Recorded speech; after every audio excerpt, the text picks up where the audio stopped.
Hello everyone, this is Jason Fain from Instructional Design and Development, and today I'm going to go over the gradings form in Blackboard.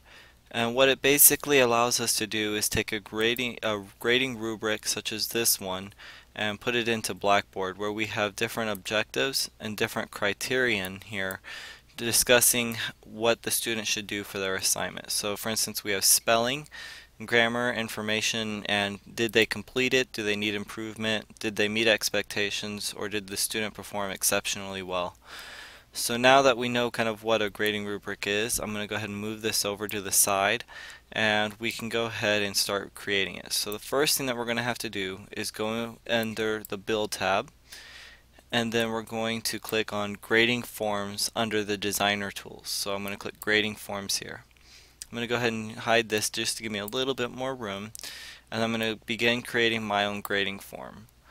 So I'm going to begin by making my rubric, which this is for blog entry, so I'm going to go ahead and type out blog entry grading form. This is going to be the title that I need, and then I can go ahead and begin editing my little rubric here.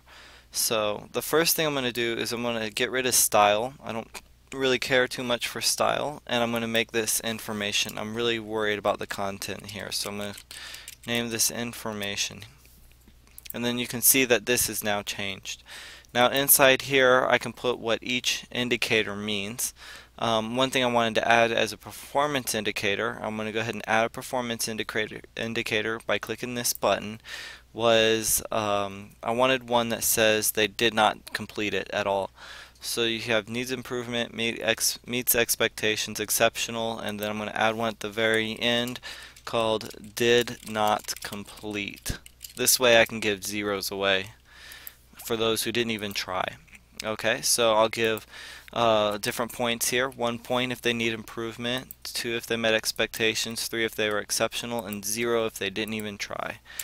And then over here I'm going to go ahead and just kind of copy and paste into these boxes what whoops, let me paste that into the right place, what each indicator actually means. So if they did not complete it, it means of course they did not complete it. That's going to be their spelling, their feedback.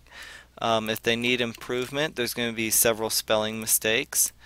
Now if there is a few spelling mistakes and a few typos, that's going to be meet expectations.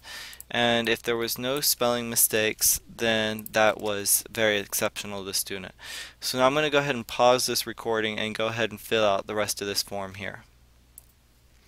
Okay, and just like TV Magic, everything is now filled out. So all of these points here now match my grading rubric that I have in my Word document here. So now I'm going to go ahead and click Save to finish up making this this grading form. So I'm going to wait for my web browser to kind of go through that. And then now I have my blog entry grading form and my journal entry grading form. So now what I can do with this is go ahead and attach it to a discussion post. I'm going to do that by going to Discussions. I'm going to go ahead and create a new topic, and then I'm going to choose blog topic because that's what I made my grading form for. But I can also do this for any of the other topics. And I can also create different grading forms based on the assignment. But for now I'll just go ahead and do the blog topic. Go ahead and give it a description. Let's do some current events today. So I want to do a blog on what do you think about the BP oil spill. And I'm going to copy and paste that into the description. Control C, Control V, you know, your standard discussion creation things.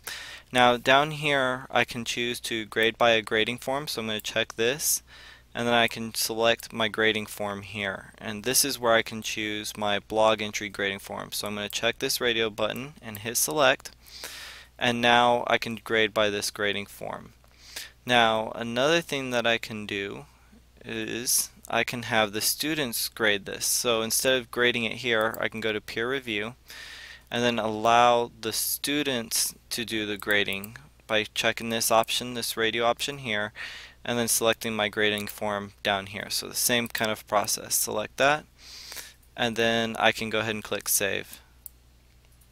So this shows you how to kind of create your own grading form, make it to where either you or your students can grade the discussion post, the blog topics, or the journal entries.